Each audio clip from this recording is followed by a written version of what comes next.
Hello, everyone, and welcome back. This is Valeria Lipovetsky, and you're listening to the Not Alone podcast. In today's episode, I'm sitting down with Dené Logan, and the way I've met Dené was so serendipitous, if you ask me. So my really good friend Alex went to a retreat in Ibiza, and I said Ibiza. I don't know how people say it, but I'm going to say Ibiza. Yes. Okay, let's continue. My friend went to this retreat and she met Dené there. She was so fascinated with her and felt an immediate connection that she texted me and said, I've met someone that you have to meet. At the same time, Dené also sent me a book independently. So when I received the book, I right away felt this connection and went into the book. Dené Logan is a licensed marriage and family therapist, just to give you context. And the book that she wrote is called Sovereign Love. If you follow me on social media, you've seen that I posted about it a few times, and it's by far one of my favorite reads for 2024. I know, for me, this was one of the more evolved relationship books, and her work is so profound and so right with the time that we're at in society. It emphasizes the profound impact the feminine and masculine energies have on emotional and relational well-being, and truly focusing on helping clients and people reclaim and balance those two energies for a deeper connection and healing. I was extremely excited to sit down with her to connect and to dive through all the topics that were on my mind. We spoke about my personal journey navigating the feminine and masculine, a lot of the misconceptions around it. There is so much confusion, and it obviously affects your romantic relationships. I was also really curious to dive into how to navigate this constant personal evolutions within a relationship, because it changes the dynamic. And she gave me some beautiful insights and lessons, and truly encouraged and educated me on how we can rewrite the way we approach everything in the world and reclaim energetic freedom and live life fully for ourselves. Before we get into the conversation, Spotify now lets you leave comments on podcast episodes. I'd love to know what you think. So if you're watching on Spotify, be sure to leave a comment and rating. It really helps out the show, and I love reading your thoughts and feedback. Always take it. If you're watching on YouTube, please give this video a thumbs up and subscribe to the channel if you haven't already. Thank you so much for your support, and let's dive in. Okay, Dené, I want to show you my book just so you see. Aww, my book has traveled with me. It's been everywhere. It got wet. There's so much going on here. Oh my gosh, and I honestly hope that everyone, I've been recommending it to everyone I meet, because I truly think that this is one of the best relationship books and self-discovery books I've read in a long time. Well, I'm trying to hold back the emotion. That means so much, especially from you, Valeria, because I've been following you a little bit, and you're a reader. You read a lot, and you take in a lot of information. You're an incredibly brilliant woman, so that means a lot to me. Thank you for that. Truly, thank you. For those who can't see us but listening to us, this is Sovereign Love by Dené Logan, and I want to dive into it because there's just so many things I wanted to hear from you. And the book, when I picked up the book and I read the description, A Guide to Healing Relationships by Reclaiming the Masculine and Feminine Within, I have to say, in today's time and age, I feel like there's a lot of confusion around feminine and masculine and what it means and how it looks like. So I want to start from the base of it all. What is the feminine? Yeah. Oof. Even starting with that question, I love that you asked that first. And you're right. There is so much confusion, especially in the ways that I feel like in pop culture and in the sphere of social media, people are talking about these energetics. So a lot of times I'm like, let's get into the conversation before you sort of dismiss it as some of like a perpetuation of the ways that I feel like people are talking about it that's not in alignment with what I feel like is a shift that's happening societally towards a reclamation of the feminine energetic. I think that we are a society that for centuries now has held the feminine within all of us, and we all have both masculine and feminine energetics within us.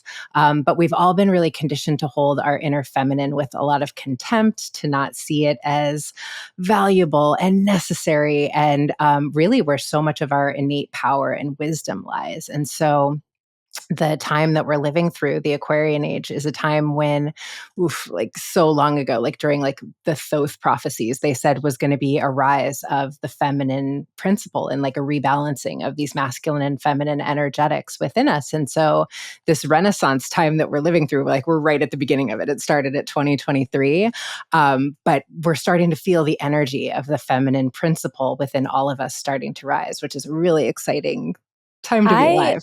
I mean, I definitely feel it. How do you see it? And, talking about pop culture or even on social media, when you see people out there talk about kind of the feminine rising, how does it look like for you? Like, what do you see?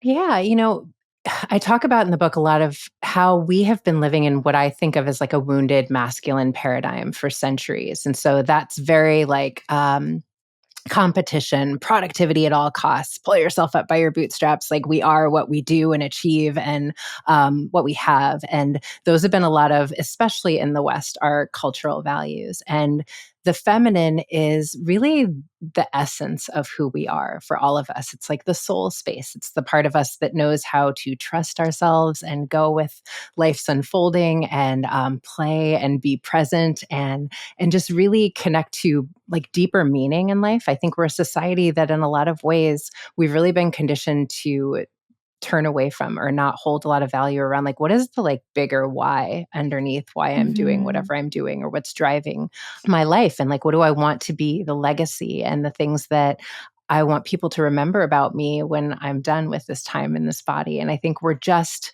there's a lot that's happened over the last couple of years, I believe by design, that has really caused us to question some of these things, right? So like 2020 happened, and if my 5-year plan and all of the things that I have thought to be true about my life and my goals and my work are now eliminated, then who am I? And what are the things that I want to value if some of the things that I have held to be like the core stability of like what I know to be true about my life, if that's gone, who am I then? And what do I want to prioritize then? And again, I think that this is all sort of like the unfolding that is happening to support us in rising and really putting down some of these paradigms that aren't serving us and that are really based on like dominance-based templates where we're harming one another a lot of times and sort of not like meeting one another in our humanity. And this is in all different facets of our lives. But I think the feminine is the collaborative energetic. It is the aspect of who we are that sees where we're more alike than we are different. And really like the vulnerability is the feminine. Like these are all qualities that we all embody, but we're really conditioned to see them as weakness versus strengths. Okay, let's pause and chat real quick about one of today's sponsors, Green Chef. The one thing no one tells you about adulting is the amount of times you have to think about what to feed yourself, and not only yourself, but your children as well. So the workload of meal planning, shopping, prepping, cooking, and making sure that you eat organic food is mind-blowing. And this is how I found Green Chef. It's a certified organic meal kit company with plenty of options for special diets, including keto, paleo, vegan, and gluten-free. The wide variety of ingredient types and flavor combination is truly one of my favorite things. They have things like harissa apricot chicken, Thai spiced pork with mango kale salad, and Moroccan shrimp bisque. So good. And listen, now is the season to start thinking about the future. We are going back to school. The season is truly getting busy, and don't let it set back your nutrition. Green Chef is making it easy to stick to your healthy eating habits with a new and more flexible menu featuring over 35 customizable recipe options every week. That includes options like doubling your portion of protein or veggies, or if you want to swap to a plant-based protein like organic tofu or tempeh. Green Chef has over 15 recipes every week to support dairy-free, gluten-free, vegetarian, and vegan lifestyle. I also love that most of the recipes are ready in 25 minutes or less. Green Chef also started working with ClassPass to support you even further. So for a limited time, new Green Chef subscribers will also receive 50 free credits to use at ClassPass, which is about a month's worth of membership. So you'll have Green Chef's healthy recipe and access to thousands of gyms and fitness studios through ClassPass. Another thing that blew my mind is Green Chef has a dedicated preference for gut and brain health with science-backed recipes that feature ingredients like fiber, antioxidants, and omega-3 fatty acids. So each box is packed with food that you can feel good about, like whole fruits and vegetables, plus lean protein and whole grain options. Go to greenchef.com/ValeriaClass for 50% off your first box, plus 50 free credits with ClassPass. That's code ValeriaClass at greenchef.com/ValeriaClass to get 50% off your first box plus 50 free ClassPass credits. That's GREENCHEF.com/ValeriaClass. Green Chef, the #1 meal kit for eating well. Enjoy. I wonder what the implications are going to be on our everyday life, on our society, on our careers. To your point, I mean, there's a lot of work to be done to rewire the way we move in the world and the way we, come into our everyday lives, if it's family, if it's work. I don't know how it's going to look like. I see definitely that women are heading that kind of revolution. I see more and more women on, and I'm talking about social media because that to me is the platform where I see the most variety of different people. But I see so many women now that are standing up and reclaiming their freedom from work, from expectations, from so many different things. And it's been so beautiful to see. I haven't seen a lot of men do that yet.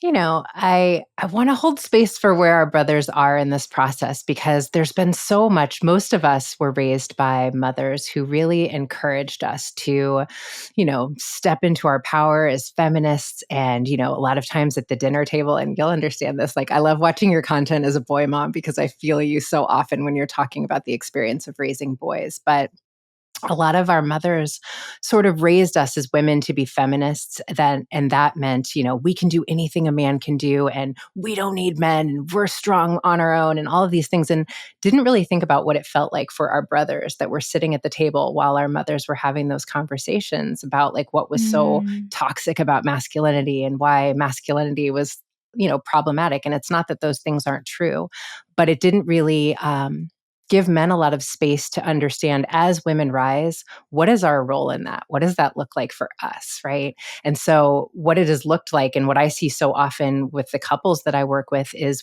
we're sort of a society where we've socialized men to really outsource their emotional world to the women in their lives. And for a long time, women were dependent on men for their financial stability, right? And so as that's shifting and women are a little bit less dependent on men for their financial stability, what I find is men are still really sort of dependent on women for their emotional stability. And they're getting all of the things that, at one time, ideally an entire village of support would have given them, all of their brothers, and being in like a more collectivist way of being, they would have gotten that from a community of men. And now they're attempting to get it from one woman, and it's not enough. And so what I see all the time is there's all of this lack of fulfillment that comes in relationships when my primary attachment figure and I'm trying to get all of the things from this one person who could not possibly have the capacity to be and do all of those things for me.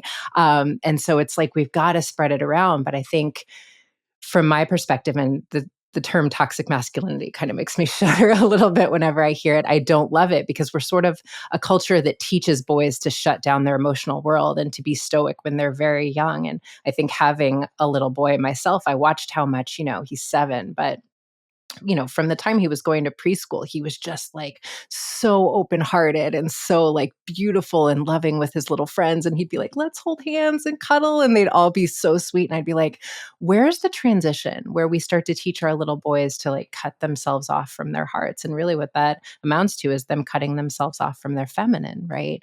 But we socialize boys to do that. And then once they're adults, we shame them for having done that, right? So it's like all of us are working to understand what it is to integrate these aspects of selves so that we can be a little bit more whole and embodied when we come into our relationship dynamics, It's interesting because I had a couple of conversations with young women that are out and dating now.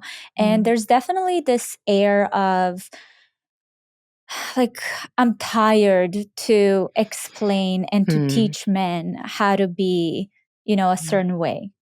And I wonder where and when it's going to break and how it's going to create more of a union to help each other go up. Because to your point, I do feel women, we've progressed so much and we have so many opportunities and freedom and independence, but we did leave the man behind. And I don't think that we can continue expanding without one and the other. So to me, when I hear young women talking about how men are dispensable, is that a word? Yeah. Yes. Does that make sense? Yes. Yeah. Okay. English. How they're dispensable it makes me so sad because I don't know how to navigate it with raising young men into society. Yeah, absolutely. And our boys, our men are absolutely necessary and indispensable. And I think that it is really important that we start to understand what is so unbelievably necessary and beautiful about the masculine energetic. And from my perspective, we are a society of men or we are living amongst a society of men that have just had no models of what healthy masculinity really looks like. I often say we're a society without elders, especially again in Western culture where there's just like, who's in charge? Who's leading us and Oh teaching my us how God, to do amen. these things? This thing of being adult men. It's oftentimes like a fatherless society. And when I say that, I mean men that were not in their integrated sense of self, really checked out, really a lot of workaholism, really not present or able to show up for their children and teach them how to be fully embodied, tender young men. And so they didn't have a lot of models for what that looks like. Now, to what you're speaking to in terms of like the frustration that the feminine, core feminine collective of women are often feeling, I hear that and that's real. And I don't think it is supportive to minimize that. And what ends up happening a lot of times, like when I'm working with a couple and there's a ton of frustration about the way that my partner is showing up and how they're not able to express themselves and meet their needs and all of these things. And I'll say, did this just start? Like, do you feel like this just happened like in the last couple of years and across the board, Valeria, this is how it's always been. This is who he's always been.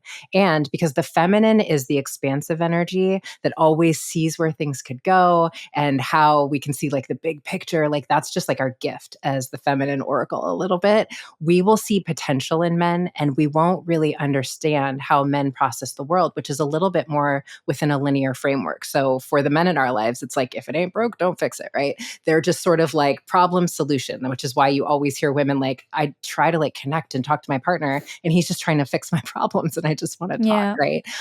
We process the world a little bit differently. And so a lot of times, to me, what the solution is like we need to step back from going directly to that space of partnership and really saying like, how do we use a little bit more discernment in our partners and who we choose to partner with, and like really spend time cultivating like sacred connection and friendship with these men. And I find the more that I've like made that a priority, I have called in so many beautiful brothers in my life who are so unbelievably supportive and present and conscious. And a lot of why I believe I've called that into my life is because I made a decision that I wanted to look for those qualities in men. And I believe that when we, treat people as if we see the light in them and that's all that we see, they sort of want to rise to meet us there. But if we're in this space of Mm. constantly talking about how masculinity is toxic and men are horrible and all of these things, that will be our experience of men in the world. So a lot of it, I believe, is on us as women to say, of course, I'm going to use a lot of discernment around who I choose to partner with and what I want for myself in terms of a reciprocal relationship. Absolutely. And I have to take a lot of personal responsibility for maybe where I haven't done that in the past. And maybe I've made choices that weren't in alignment, not through my own fault because I didn't know how to choose anything other than that. But now that I see it, I want to make some different choices moving forward.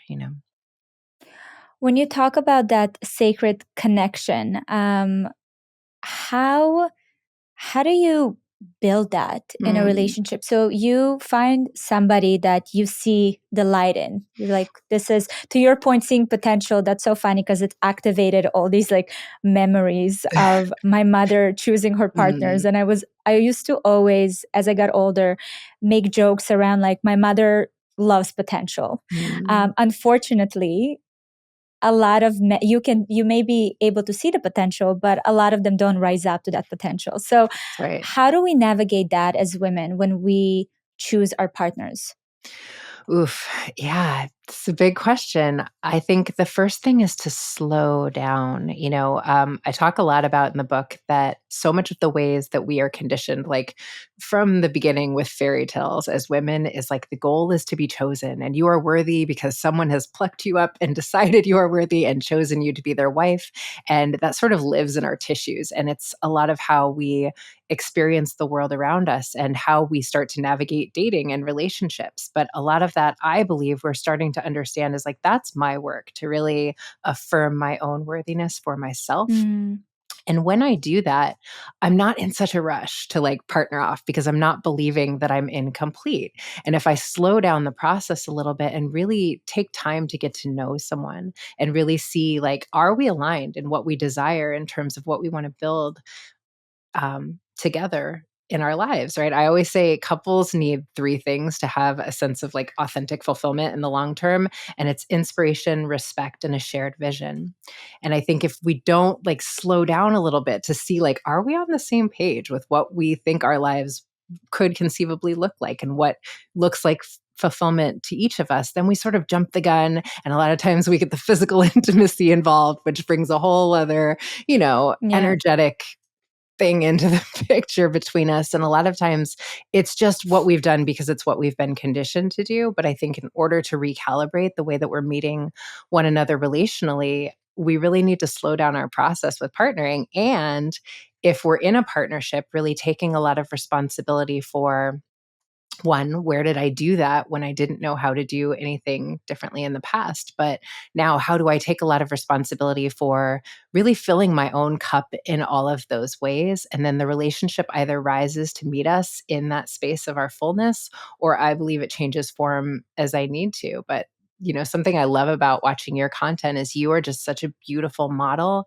of what it looks like to live a fully embodied life in that, like, I matter to myself as well and my family and my children, like all of us get to matter, but I am not in any way pouring from an empty cup. And I think we've just so normalized women pouring from the space of depletion and being in a constant state of resentment. And I think we got to reframe that as like not something we want to value societally anymore.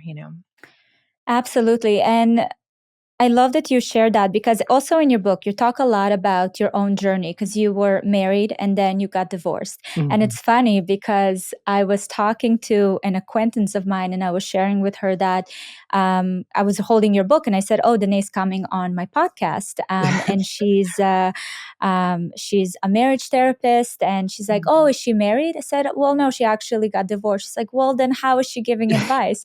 And it was so interesting to me because I was like, Mm. that's actually exactly how she can give advice because she's been through all kind of the stages, and made this big decision at the end. To me, practitioners are the ones I want to hear Mm. from. So tell me a Yeah. little bit, how did you gone through your journey in your marriage, and now looking back, where can you identify that you missed some of those steps or signals that you've mentioned. Yeah. Yeah. I love that you said that, Valeria, because I think when I realized that my relationship needed to, and I say change form versus ended because, my kiddo's dad and I have a child together and he's still like one of my best friends in the world. And Oh, that's so so beautiful. yeah, our relationship changed form, but it didn't end. We're still a family. We're just a little bit of a different family than we were before. But, the first thought and maybe the limiting belief that I had when we decided that our relationship needed to change form was like, I'm a couples therapist. Like this is like, awkward. Like I'm the couples therapist whose marriage is ending, and then I said, okay, Dené, like you need to like get still with this for a minute. What do you hold to be true about relationships and about what you want to like impart to your clients and hold to be true about your relationship dynamic for your child? And what I found, Valeria, was I have become so much more effective as a couples therapist since my marriage ended Mm,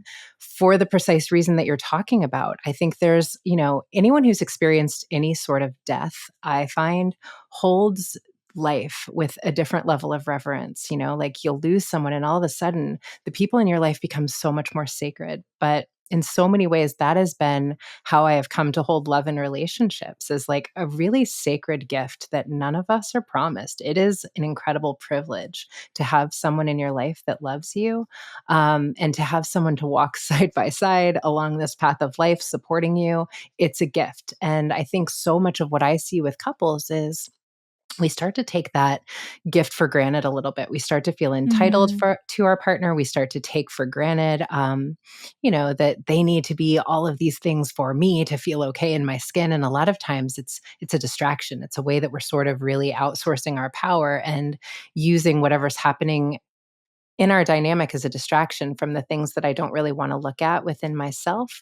But the other thing that I think we are starting to look at a little bit differently is there's a way that we've held longevity as the standard of what equates to a successful relationship.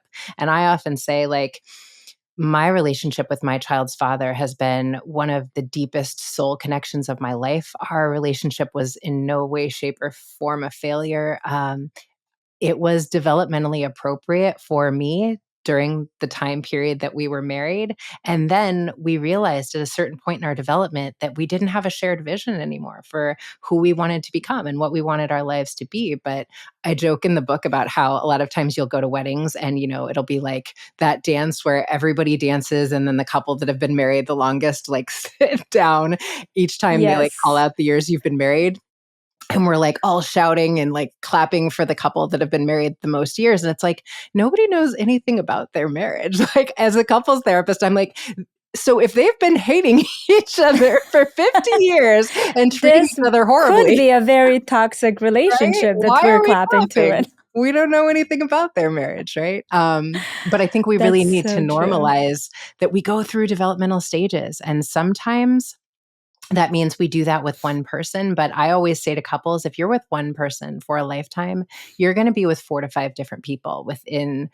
the, context of a marriage. And so I think we really need to normalize that sometimes that means we're meant to journey together forward. And sometimes we need to allow that relationship to change form, and nobody's failed. And that doesn't mean that we need to suffer around that or feel like we are in any way less whole, than we were before we made that decision.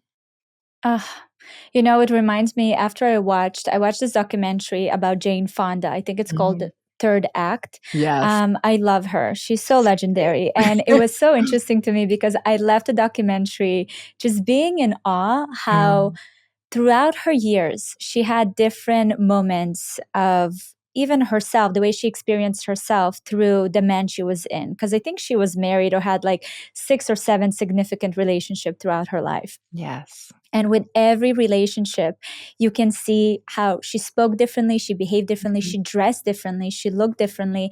And I was just thinking, what a interesting journey it is to experience the world and yourself through kind of the feedback of the other person. Mhm. Because in a partnership, it's this dance. Some partners will highlight different things in yourself. And it is such a gift to be able to, your point, be this different person based on the Mhm. season in your life with this one partner, not a lot of people get the opportunity to experience that, because Yeah. that requires you to have the freedom to evolve, but Mm. also your partner to evolve, because he needs to also change multiple times in order to for you also to evolve. It kind of goes together and to stay together. So I just left that documentary thinking to myself, oh my God, I need to make sure that, Gary is like changing every couple of years, because I need to change every couple of years. Obviously, this is on his own terms and he's doing his own journey, but it was just so fascinating to me to see how some partnerships and some relationships and a lot of what we grow up believe in is you get married to this one person, and then this is how it looks and feels like for the rest of your life. Yes.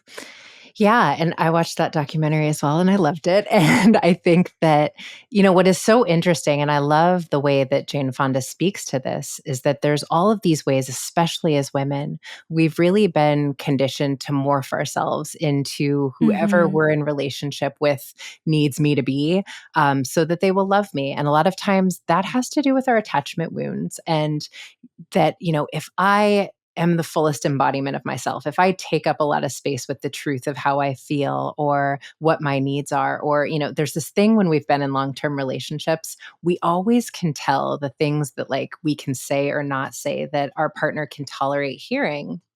It's just a thing that happens when we're really intimate with someone. And there's a lot of places that we don't go because we are afraid that if we say certain things, it could impact our attachment. And Mm-hmm. what I really attempt to support couples in doing is saying, like, our expansion requires that we have those difficult conversations. And what I find over time is it's not actually the conversations that we do have that tear us apart or create ruptures that we can't repair. It's the conversations that we don't have. So if I'm not talking to you about this thing and I'm just sort of pushing it down below the surface, I'm actually creating more distance between us. So it's like, the example that I love to give with clients is like, say I said something and you were like, oof, what Dené said just like really offended me. And I could see like your energy shift a little bit, but I would be like, huh, Valeria just looked a little bit different. I wonder what that was about. But you didn't say anything, right? Um, Mm-hmm. that would create distance between us. But if you say, Dené, I gotta tell you, that thing that you just said, it just kind of rubbed me the wrong way. I could be like, oh, Valeria, oh my God, I'm so sorry. Like, tell me more. I want to hear how that made you feel. All of a sudden, that creates a deeper layer of intimacy between us, and you feel a little bit safer with me.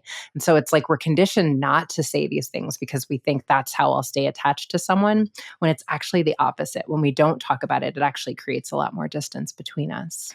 So I guess for me as an Eastern European woman, I'm trying to understand where is the limit to that, right? Like, Mhm. when do we start overdoing these things? When is every little issue becomes an issue? Like, how do we draw the line? I love that.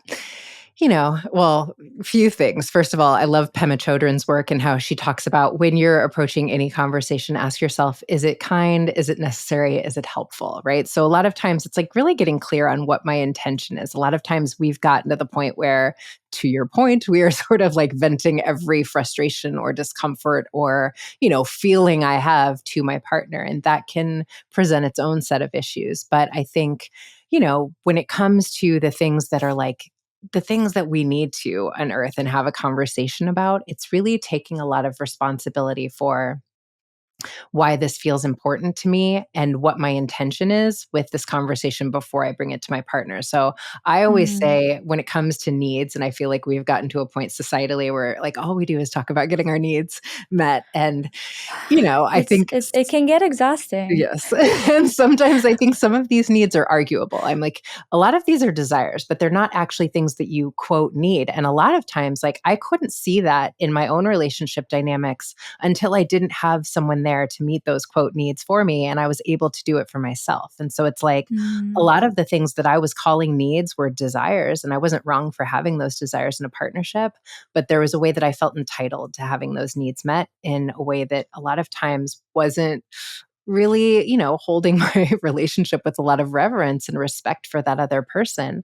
But if I get really clear, and I often say to couples, like, you get to want whatever you want, but your responsibility is getting really clear on the why that you want whatever it is that you want. So if it's coming from the space of fear or where I feel like I'm not enough, a lot of times it's actually not serving either of us for my partner to continuously be pouring into me in that way. But if it's like, no, I'm clear that I can do this for myself. This is just a lot of the way that I desire to be loved by another person. Then our work becomes like asking for that person's buy-in and their consent. And it's like, this is something I long for. Would you be open to meeting me here? And that Mm. feels a lot different to our partner than this is my need and you need to meet my needs and you're not doing this right. If we're saying this is a desire that I have, would you be open to this? Ugh, I mean, the language is everything. It completely Mm. changes the dynamic and the openness of the conversation. It's funny how you saw the documentary as a therapist, like to your point when you said how you saw that she was morphing, and as women, because it's so true. We do have the tendency to morph into what our partner needs or wants. Mm. What I loved is that at the end, she just decided that she's just going to be by herself, right? And she left the marriage and she's like, I want to spend the kind of rest of my life, the third act, on my own. Yeah. Which, looking back at it now, is a very much like she reclaimed her own identity, right? She Yeah. was able to now go on this journey of building who she really is Mm. without it looking a certain way because of her partner. I love that. Yeah. That's It's interesting you say that because I feel like, when my marriage ended, I went and saw an astrologer and she was reading my chart and she was like, you have this belief that in order to be in a relationship with another person, you have to make yourself smaller. And so it feels confining to you. It feels like you feel stagnated by someone else. And so I was like, yeah, how do you know that? And I feel like that's a truth, but I feel like that's a truth that so many women carry as a belief. And so it's like, not until I'm outside of a relationship can I be the fullest embodiment of myself. And I feel like so much of what has become my mission is that relationships are justified when we can be the fullest embodiment of ourself within a relational container. And that becomes the qualifier, right?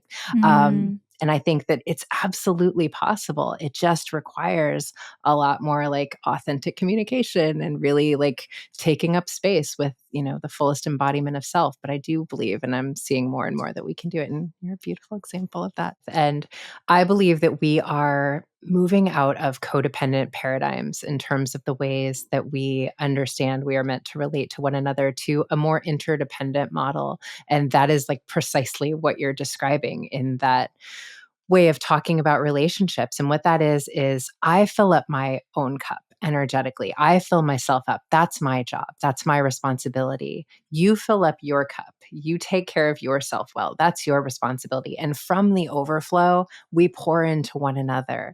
But if I'm in the constant state of depletion, attempting to pour into you and vice versa, what ends up happening is certainly a lot of resentment, but there's this space that we just believe that I need something outside of me to be whole. And in the book, I talk mm, a lot about how we are not really completing what Carl Jung called the individuation process. We're not in it. We're not like becoming more self actualized as people because we're sort of just like in these marriages, outsourcing our power, not really continuing our developmental process. And there are all of these ways that, I was married to an incredibly safe individual for so long, but there were all of these ways that I didn't have to continue to grow and evolve and take responsibility for myself until that marriage changed form. And so I actually believe, codependency is sort of, I'm okay if we're okay, right? But if I am not okay unless someone else is making me okay,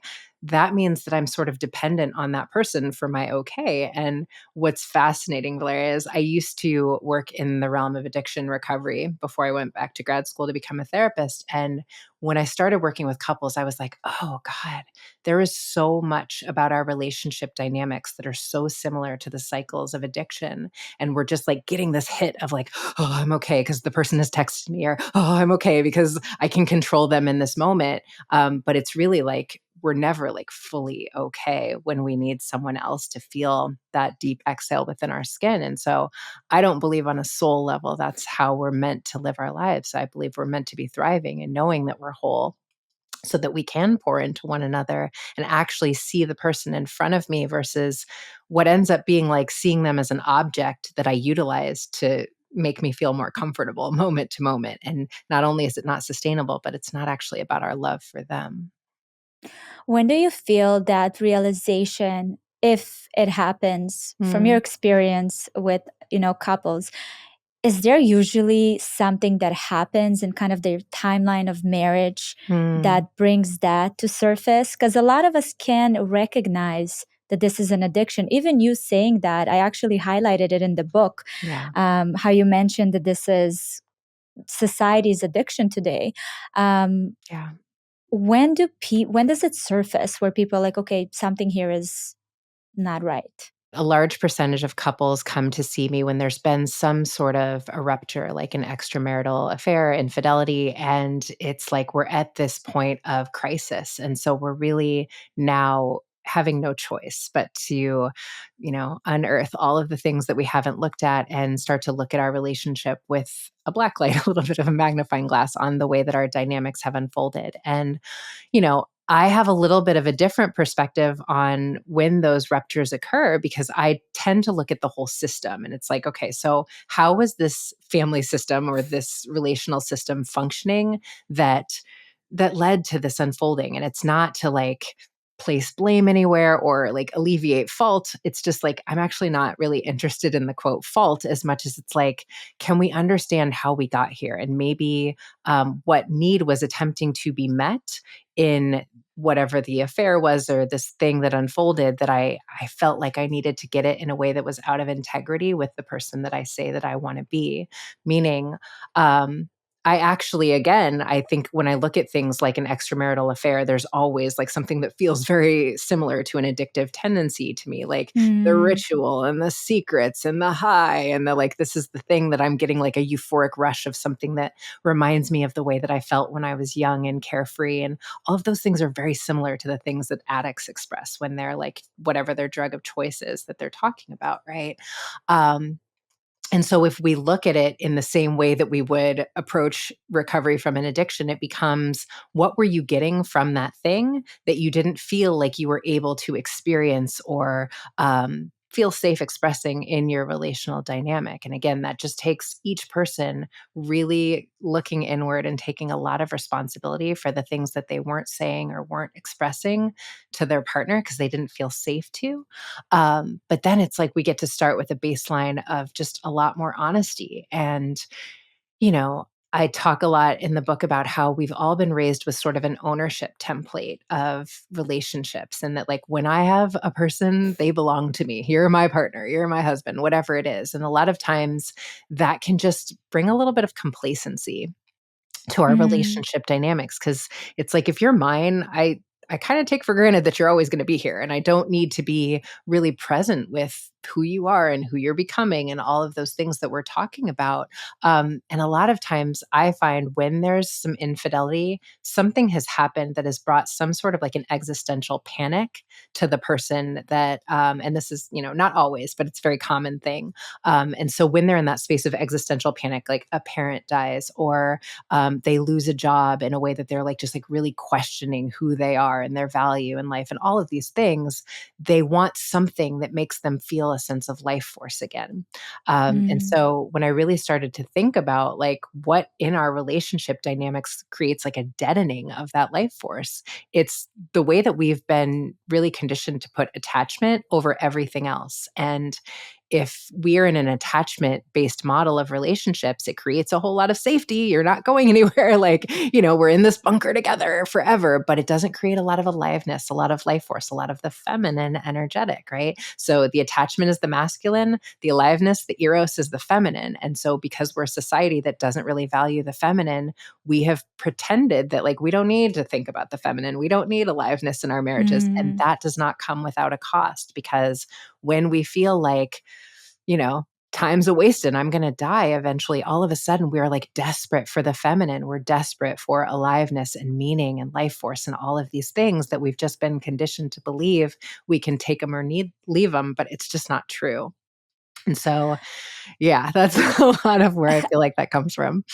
Yeah, I mean, you mentioning the word safety, Mm, and it's interesting to me to understand like where's that balance, because I think that for a lot of women, I mean, you know what, I won't even generalize. For me personally, mhm, I was looking for safety, and that mhm. was a reaction from something I didn't have in my childhood or growing up. So for me, when I met Gary and I felt that feeling of like, oh, I can breathe, and Yes. I'm not in danger, uh, to me, that was important. Yeah. So, at what point, or how does it look like to have this balanced approach to having safety, but not feeling it too much, where you feel like I'm in this golden cage?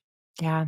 Well, here's the challenging truth about a patriarchal structure that I think we are starting to see more and understand is that some of that is developmentally appropriate because when we are women, or excuse me, as women, we do put more of an emphasis on safety earlier in life, right? Like it's a lot of times like we start to, as we develop as women and around like mid 30s towards like early 40s, we start to come into, we've had babies a lot of times. We're not quite at that crone stage. And archetypally, they sort of talk about the stages of development for women as maiden, mother, crone. But there's this whole other Oh, archetype wow. in there that nobody's talking about, which is sort of like our enchantress phase, which is where we really start to like feel into and start to feel our feminine essence come to life. And it's like we start to get curious about the type of woman I want to be for me, and our sensuality comes online. And like we're just like more aware of our creative gifts and our feminine power. In a lot of ways, society really shames that out of women and says, like, oh, they're just hormonal. As they start to get around 40, they go a little crazy, like whatever it is. And it's a lot of why society really conditions us to value youth and that like women should feel shame as they start to age and like come into the remembrance of their power. And it's like, oh, they're just bitter because they're getting old. When in reality, what it is they're just starting to question these systems and these structures that in a lot of ways are sort of oppressive to women. And so, to I your loved point, how you called it in the book Midlife Awakening. yes. That Yeah. was a powerful one. I was like, wow. Yeah, it's like we remember ourselves and we're all of a sudden Mm. like, no, like I actually like my safety lies within me. Like I am powerful. I can do all of these things for myself. Now, in relationship dynamics, when we're with a man who like is aroused and excited by that, it's beautiful. It's like the best. And that's where like our Raja and our life force and our ability to create together really comes online. But a lot of what a patriarchal society has conditioned men to feel is like you should feel threatened by that. That means that you're like Mm. emasculated or you're less of a man or all of these things. If your woman is powerful and doesn't need you and you won't be safe and she could leave you and all of these things that of course don't need to be true at all. But society really conditions men to feel that. And so a lot of times what ends up happening is women are like in this mid 30s to early 40s stage of awakening. The men in their lives start to feel really like what is happening and it's a little bit threatening. And so it really requires that the men in our lives do a lot of their own work to say like why is this like something that is activating to me and like what else could be true other than like I need to shut that down and attempt to suppress that within her, because when a man attempts to suppress it, that's where a lot of our relational conflict comes from, that it feels like we can't journey forward together. Oh my God, this is so powerful. I Mm. also kind of want older men to start support groups for men with wives in their midlife awakening stage. Well, I mean, you say that like you're joking, but honestly, I think our men No, need brotherhood. They really yeah. do. And you're on point with that. I think men don't have any sort of outlet and support system for their fears and for their feelings of not being enough. And because they don't have that, they really need their wives to affirm that for them ad nauseum Mm-hmm. forever. And it ends up being just too much. And it ends up feeling like really wounded feminine energy to the women in their lives when they're in that space of insecurity. And I need to cling on to you and try to like diminish you so that I can feel whole. So yeah, in order to come back into that like healthy masculine core, it's actually really important that men reclaim a sense of brotherhood and like community with other men. Every time I talk about my mom, I always Mm. mention how the age that she's still stuck in my head is 36. Like Ugh, she'll forever be 36 to me, I love that. which makes so much sense. I kind of love the age that you remember your mom forever as is when she like really started to come into her feminine essence and power. That just made me kind of emotional as you said that, because I think that speaks to the reverence that you clearly hold for your mother, and that, you know, I see my mom as this version of self that she became as she started to really know herself well and be who she wanted to be in this life, you know. I mean, I think that the way, and you can spot these women that are Mm. on this journey and they're letting themselves go there and expand, like they shine brighter than anything else. And That's you can right. just sense that energy. And, it's interesting because I've been really yearning to get on this journey. And I feel like it's happening for me. I'm in a very like beginner stage of understanding. That feminine and that power, Mm. but wow, it's true what they say. I mean, it gets better as you get older. It really does. And I feel like, you know, you always hear older women, Jane Fonda and like Oprah, people talk about like how the 40s are like all of a sudden you just become like the version of yourself that you should have been all along. And you're just like unapologetically like, I love being myself. This is amazing. And it's so true. But I think what we're starting to see is more and more like, you know, women like you are just really modeling that it is possible to like be in the inquiry and be authentic in our expression of self a little bit younger. Like it's just, I don't know. And I think it's for whatever reason, this is some of the shift of the rise of the feminine, I believe, is that we're saying like, what would happen if I tried? Like, let me just, you know, see what Hmm. happens if I embody a little bit more of my authentic self. And in doing that, we give the women around us permission to do the same.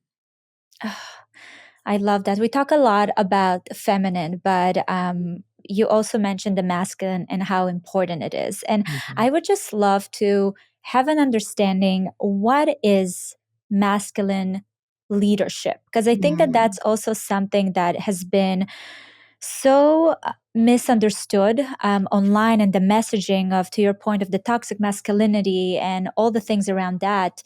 No one really understands, Mm. as a powerful woman, how does she invite masculine leadership into her life so she can find place to be in her feminine and to celebrate the feminine. How does that look like?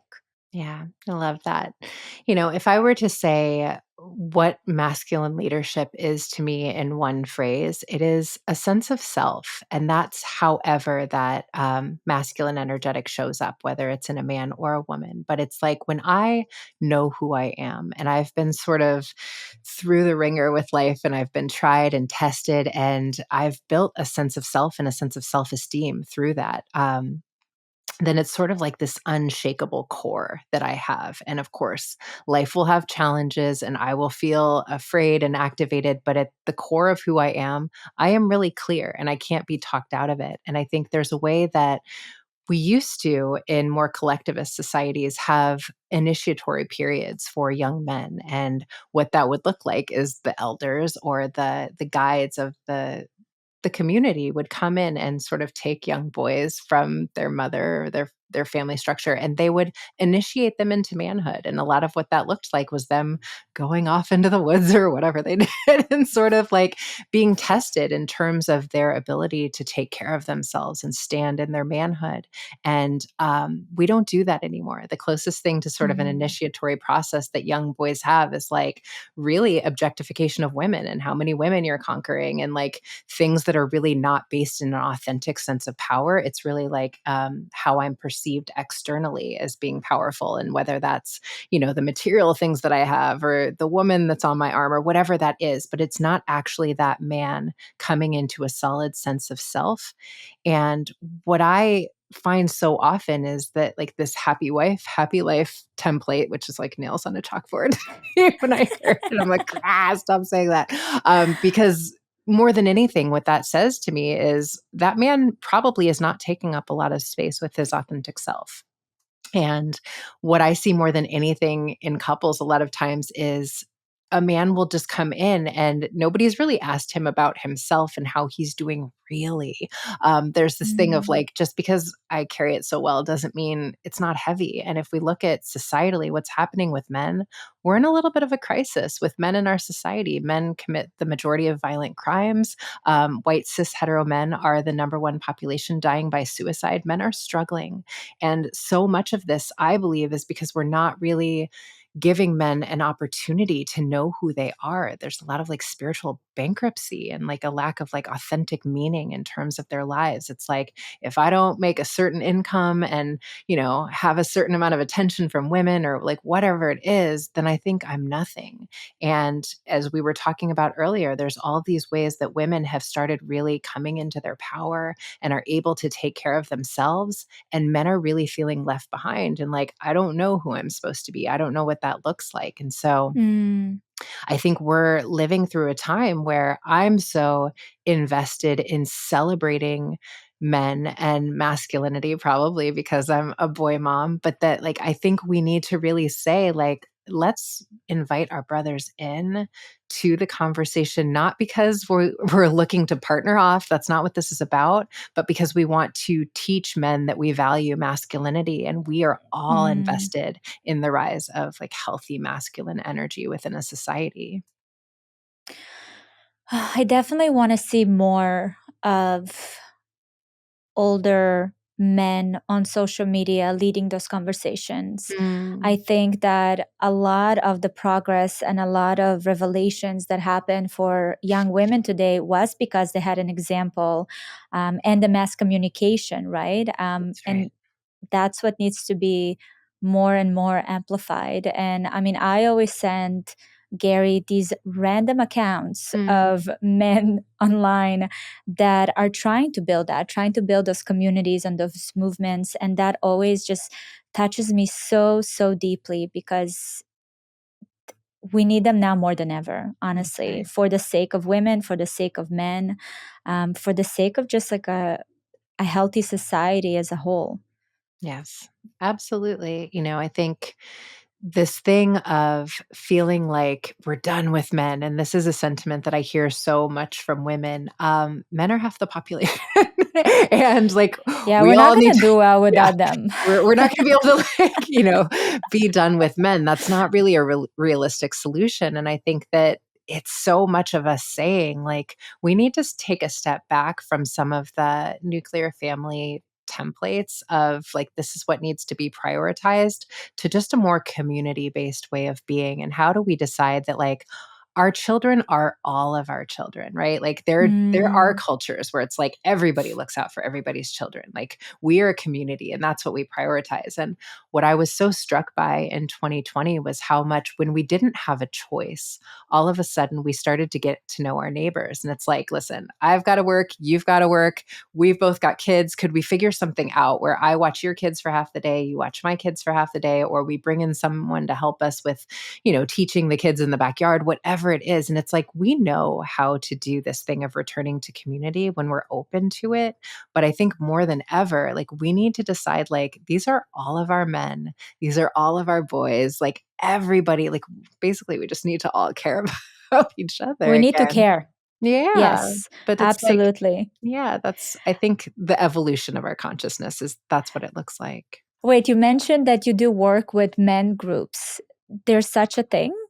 I don't, but there are a lot of men doing work in men's groups. And I think it's, to me, like some of the most crucial work happening right now because I believe all of our societal problems come back to men and the ways that like men have really been conditioned to suppress their feminine and suppress their soul Mm-hmm. space. And so a lot of what the men's groups, and there's like the Mankind Project, I'm trying to think of like other men's groups that aren't coming to mind, but I'm there are a gonna lot of look it men's up. That groups. sounds amazing. Yeah, Sacred Sons is another one, but there are groups that like men can in different areas of the country come together with other men, and they lead them through like either a weekend or a week of exercises and connection and opportunities to be in some of this like deep immersive work that we're talking about and that women have been doing for a while in retreats, and they're doing it Mm-hmm. with men. And I think that it's really going to shift the paradigm the more that we sort of normalize like men need men. And it's not that, I think there actually can be something really healing about men and women sitting together in circles. And that's a lot of the work that I feel compelled to do next year is like, I want to start like, no, like, let's get our brothers in on these conversations. And I think that's necessary as well, that it's not always in the space of like Like just men. segregated. Yeah. Yeah, thank you. That's the word I couldn't find. But yeah, absolutely, there is. I heard of there's this wonderful woman that I went for a somatic face massage, and I was talking to her after, and she mentioned to me, which is the first time I've ever heard of it, that she does like a bleeding circle. So she brings women together during their cycle because it's a Yeah. very sacred time, a beautiful time to kind of let everything release everything. And she mentioned how she started bringing men into that circle as Mhm. well, for them just to feel, understand, and be immersed in, when women are this vulnerable and open. Mm. And I thought that I was like, oh my God, this is so futuristic to me, but also feels so right Yeah. to be able to let men enter that kind of circle, men that are open, obviously, to listening and understanding and digesting everything that's happening. I was like, oh my God, is this the future? I think it is, and I love that, Valeria. I often say when we think about what a post-patriarchal society looks like, to me, it's not a matriarchal society. It's the space of integration, and that we are all coming together to celebrate these energetics and these aspects of ourselves together as men, as women, as however we identify in terms of gender. But yeah, I believe that is absolutely it. There's so much of what has been the misunderstanding around the powers of the feminine, because the feminine is sort of like the dark, hollowed space of like the moon cycles and the things that are like mysterious and that we can't sort of label and pinpoint. And a lot of times when I think back to the dawn of patriarchy, what was so threatening to the masculine collective about the feminine, wild, untamed energy was that like we don't understand it. It's scary. It's like they're out there doing spells, they're witches, like whatever it was. And so it's like if we sort of demystify and bring in like, no, this is just an energetic that's alive within all of us, but it's our innate intuitive wisdom that all of us have access to, regardless of how we identify in terms of gender. Women might be a little bit more in touch with it because it's like right there. But that there's nothing to be afraid of. Like, this is like what we're reclaiming in terms of our power. And I love that you wrote this in the book, and I highlighted it because you were talking about the feminist movement. Mm, I feel like today, even certain women, they're worried about claiming to be feminist because now it mm, looks like a really, I don't want to say aggressive, but just a very intimidated thing for men. And they yeah. don't want to put themselves in that category. But Mm, you wrote the first stages of the feminist movement focus on equal rights, protection, and moving the needle towards the acknowledgement of a woman's shared humanity. We're crucial and have provided to benefit for women of my generation beyond what can possibly be expressed. But the next stage of feminism requires a larger vision, mm, one that encapsulates the reclamation and celebration of the feminine aspect of each and every one of us. that's right. That Yeah. was that was everything that I feel like we're all trying to put words to it, but just Mm, can't really articulate. This is it. yeah. I think so much about the modern feminist movement. And as much as we are grateful for the gifts and the rights and the ability to have our own bank accounts and all of those things that feminism has awarded us as women, we don't want to minimize that.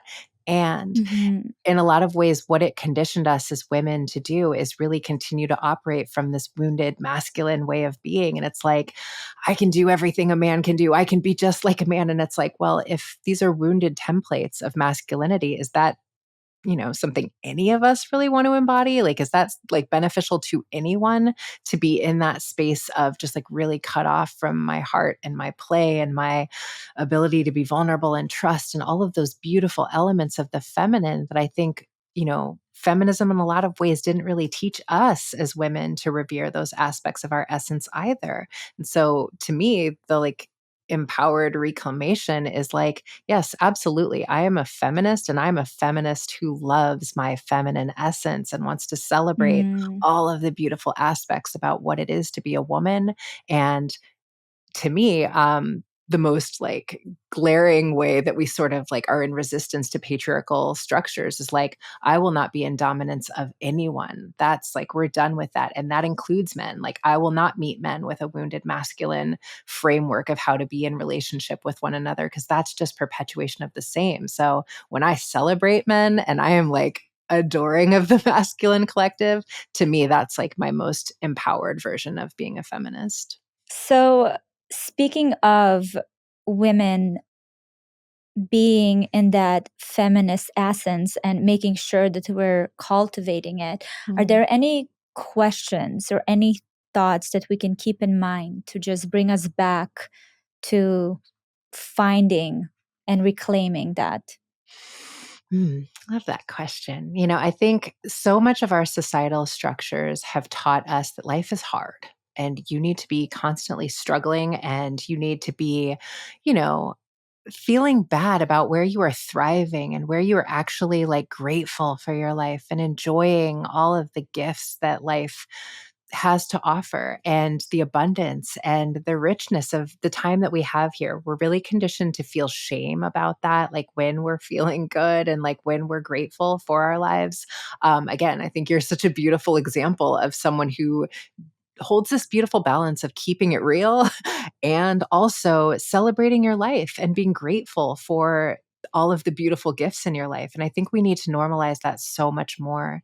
And when I'm in touch with my feminine energy, I always note like I'm having fun. I'm like Mhm. really like in the space of celebrating my life and like trusting that things will unfold in the right time that they're supposed to. And I'm just like in that thing of like surrender and allowing and play a little bit. And play used to be like a hard word for me. Now I love it. I'm like, yes, no, I love to play, but I think that reclaiming some of that thing that like we actually get to thrive and enjoy our lives. That's actually a huge aspect of what we're doing here.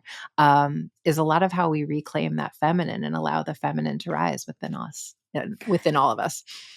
It's so interesting because for me, the word of the year is pleasure. Aw. I've always looked at that word, to your point, growing up in a certain environment and it was all like survival mode at all Mm. times. And it's very easy for me to claim suffering. Like I'm comfortable suffering and Yeah.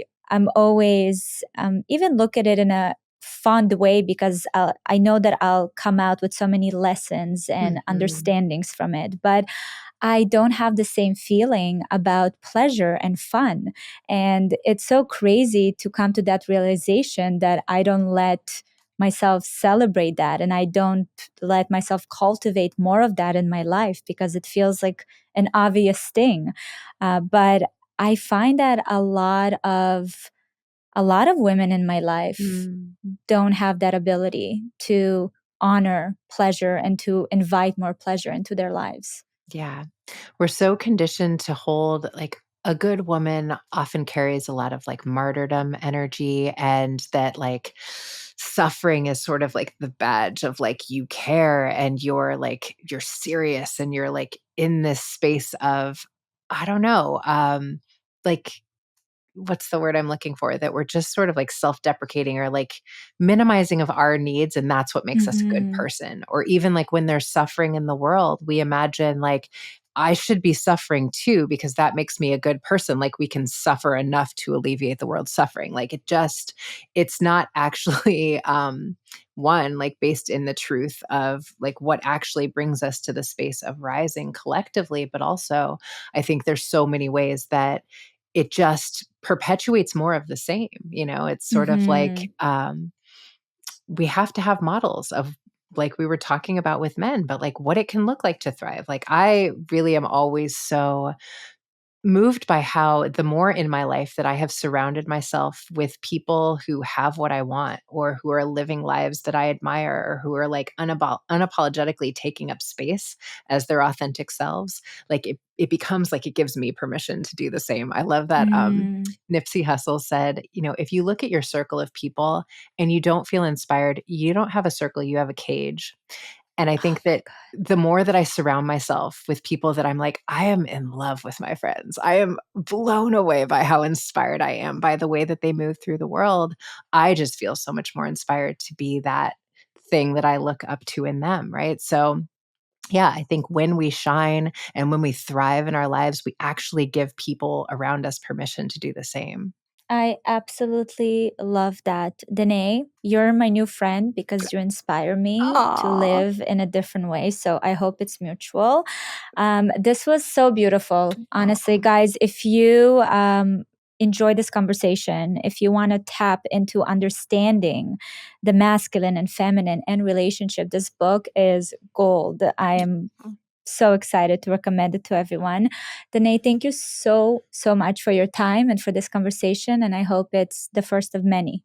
Oh my gosh, Valeria, you are such a treasure. I am just so grateful to have found you. And I feel so inspired by you every day, as I know millions of people do. But I'm thrilled to know you. And I'm going to come and see you guys in Miami. Yes, please. Yes. We're going to have so much fun. Oh, I love it. All right, love. Thank you so much, Dené. Thank you so much for watching this episode. I hope you enjoyed it. Don't miss my newest episode right here.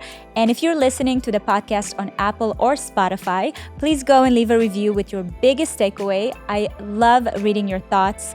And if you have any suggestions for guests or topics, you can leave them in the comment section. And always, always remember, you are not alone.